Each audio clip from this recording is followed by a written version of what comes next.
আজকের ভিডিওতে গুরুত্বপূর্ণ একটি ক্যালকারিয়া গ্রুপের রেমেডি সম্পর্কে বিস্তারিত তথ্য আপনাদের সামনে শেয়ার করব। তো রেমেডিটির নাম হচ্ছে ক্যালকারিয়া আর্সেনিকাম।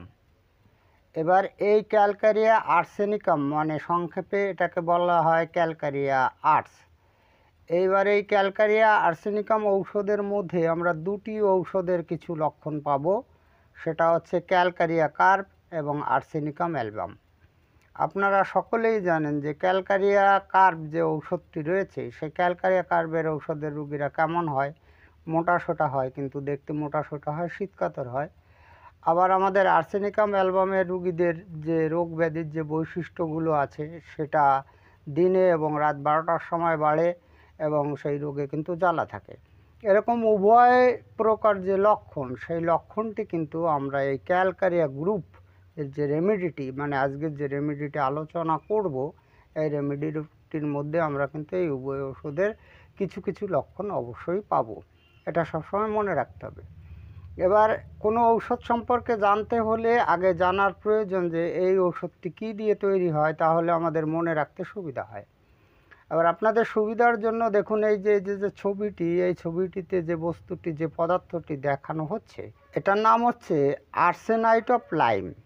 এবার এই আর্সেনাইট অফ লাইম থেকে রাসায়নিক প্রক্রিয়ায় আমাদের হোমিওপ্যাথি ঔষধ ক্যালকারিয়া আর্টস, এই ঔষধটি কিন্তু প্রস্তুত হয়।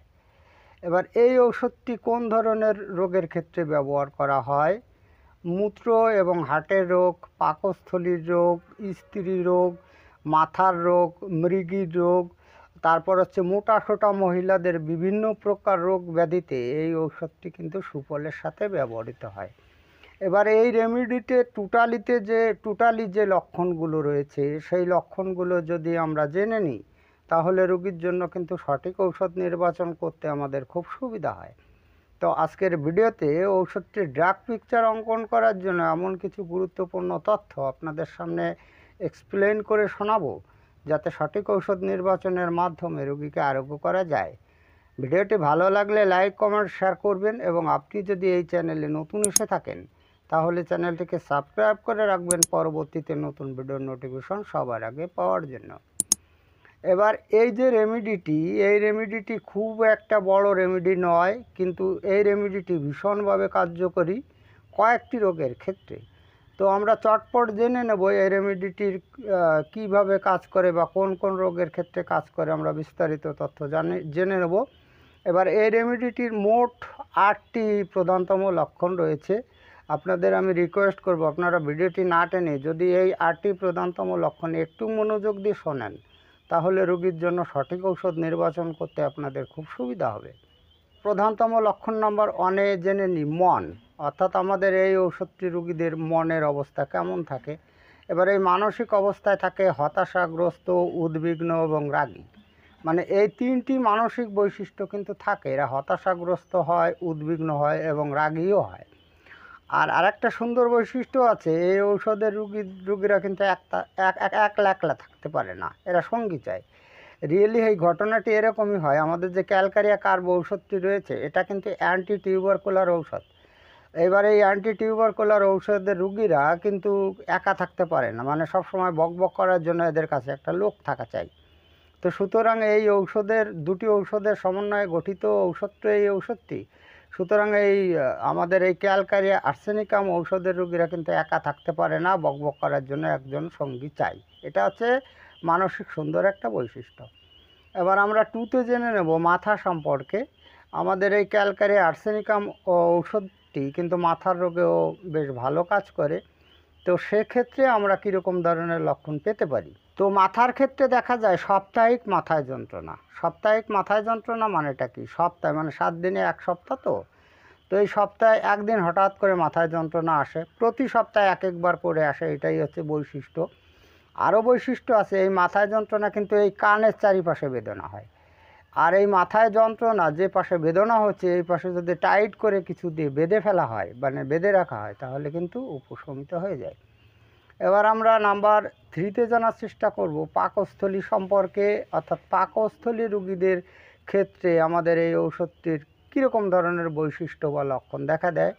তো পাকস্থলীদের ক্ষেত্রে শিশুদের ওই লিভার বৃদ্ধি এবং যে প্লীহা বৃদ্ধি, প্লীহা একটা যন্ত্র আমাদের শরীরের মধ্যে থাকে, সেই প্লীহা এবং লিভার অনেক সময় দেখা যায় যে জ্বরের কারণে বেড়ে যায়।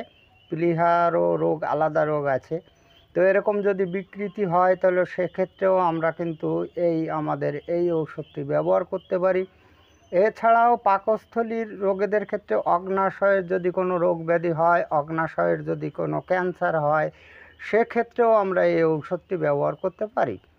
এবং আরেকটা সুন্দর বৈশিষ্ট্য আছে, এই ঔষধের রোগীদের কিন্তু ঢেকুর ওঠে এবং ঢেকুরের সঙ্গে কিন্তু লাল আশরাব হয়। এবার আমরা নাম্বার 4-এ জানার চেষ্টা করি হার্ট বা হৃৎপিণ্ড সম্পর্কে। এবার এই হার্টের ক্ষেত্রে আমরা কী ধরনের লক্ষণগুলো দেখতে পাবো। এই হার্টের যে স্থানটা, এই স্থানটায় ভারী বোধ হয়, দপদপানি এক প্রকার বেদনার অনুভূতি হয়। তো একটা কথা আপনাদের বলি, দপদপানির মানেটা হচ্ছে বাস্টিং। আমরা এই ধরনের বেদনার প্রকৃতিকে বলি বাস্টিং পেইন। এই বাস্টিং পেইন মোস্ট অফ সময় মাথার দিকে হয়, মাথায় ফেটে যাওয়ার মতো বেদনা হয়। তো আমাদের এই ঔষধের রুগীদের ক্ষেত্রে এই হার্টে যে বেদনাটা হয় না, সেই বেদনা কিন্তু দপদপকারী, এবং এই বেদনা কিন্তু পিঠেও কিন্তু অনুভূত হয়, রুগীদের পিঠ পর্যন্ত কিন্তু ছড়িয়ে পড়ে। তো হার্টের প্রবলেমের ক্ষেত্রে এই লক্ষণটি কিন্তু অবশ্যই পাওয়া যায়। এবার আমরা নাম্বার 5-এ জানার চেষ্টা করি পিঠ, মানে এই ব্যাক সম্পর্কে কি। এই পিঠে কিন্তু বেদনার জন্য এই ঔষধটি ব্যবহার করা হয়। তো ওই পিঠে বেদনার জন্য, পিঠেও ওরকম দপদপকারী বেদনা, রিয়েলি তো ওটা হার্টের কারণে হয়ে থাকে, তো রুগীরা কিন্তু শুতে পারে না। তো যদি শোয় তাহলে উঠে যেতে কিন্তু বাধ্য হয় এই রুগীরা। এটা ভালো করে মনে রাখতে হবে যে পিঠে যন্ত্রণার জন্য কিন্তু আমাদের এই ঔষধটি কিন্তু ব্যবহার করা যায়। এবার আমরা নাম্বার 6 লক্ষণে আসি। নাম্বার 6-এ রয়েছে স্ত্রী রোগ। এবার আমি প্রথমেই বলে গেছি যে মোটা সোটা স্ত্রী লোকদের বিভিন্ন প্রকার রোগ ব্যাধিতে এই ঔষধটি অধিক কার্যকারী হয়, কেননা এটা ক্যালকারিয়া গ্রুপের ঔষধ। তো আপনারা জানেন যে ক্যালকারিয়া কার্বের রোগীরা মোটা সোটা হয়। তো এটা মনে রাখতে হবে যে মহিলা যদি মোটা সোটা মহিলা হন, তার বিভিন্ন প্রকার রোগ। তো কেমন ধরনের রোগের ক্ষেত্রে আমরা ব্যবহার করতে পারি, দুর্গন্ধযুক্ত এবং রক্ত মিশ্রিত যদি সাদা স্রাব হয়, যে সাদা স্রাবে দুর্গন্ধ থাকবে এবং হালকা রক্ত মিশ্রিত থাকবে, সেই ধরনের দুর্গন্ধে আমরা ব্যবহার করতে পারি। এছাড়া জরায়ুতে ক্যান্সার বা জরায়ুতে বিষাক্ত ধরনের চর্মরোগের ক্ষেত্রেও আমরা কিন্তু এই ঔষধটি ব্যবহার করতে পারি। এবার নাম্বার 7-এ আসি মূত্র সম্পর্কে। এই মূত্র কিন্তু প্রতি ঘন্টায় ঘন্টায় মূত্রবেগ আসে বা মূত্র করতে যেতেই হয়, এমন একটা অবস্থা এই ক্যালকারিয়া আর্সেনিকাম ঔষধের রুগীদের। এই রুগীদের এরকম হয়, মানে পার ঘন্টায় একবার প্রস্রাবে যেতেই হবে, প্রস্রাব বেগ লাগবে। মূত্রে অ্যালবুমিন থাকে, মূত্রে অ্যালবুমিন থাকলে মূত্রটা ঘোলাটে টাইপের হয়। আর এছাড়াও যে কিডনি রয়েছে, আমাদের দুপাশে যে কিডনি রয়েছে, এই কিডনির এই জায়গাটা একটা চেপে ধরার মতো অনুভব কিন্তু এই সমস্ত রুগীরা কিন্তু পেয়ে থাকে। এবার আমরা সর্বশেষ লক্ষণটি জানবো হচ্ছে ঔষধের শক্তি আর হচ্ছে ডোজ সম্পর্কে। এই ঔষধে 30 আর 200 শক্তি কিন্তু অধিক কার্যকারী। যে সমস্ত বাবুরা এই ঔষধটি ব্যবহার করেছেন, তারা দেখেছেন যে এই দুটি শক্তি অধিক কাজ করে। এবার যদি এই দুটি শক্তি আপনি যদি ব্যবহার করতে চান, তাহলে সূক্ষ্ম মাত্রায় আপনাকে ডোজ বানিয়ে ব্যবহার করতে হবে। এবার সূক্ষ্ম মাত্রার ডোজ কি, সেটা আপনাদের এক কথায় বোঝানো যাবে না। এই সম্পর্কে যদি আপনি বিস্তারিত তথ্য জানতে চান, তাহলে এই চ্যানেলের 18 নং ভিডিওটি দেখতে পারেন। যাই হোক, আজকে এই পর্যন্তই। খুব তাড়াতাড়ি ফিরে আসবো নতুন গুরুত্বপূর্ণ বিষয়বস্তুর ভিডিও নিয়ে। দেখা হচ্ছে নেক্সট ভিডিওতে। ততক্ষণ আপনারা ভালো ও সুস্থ থাকুন।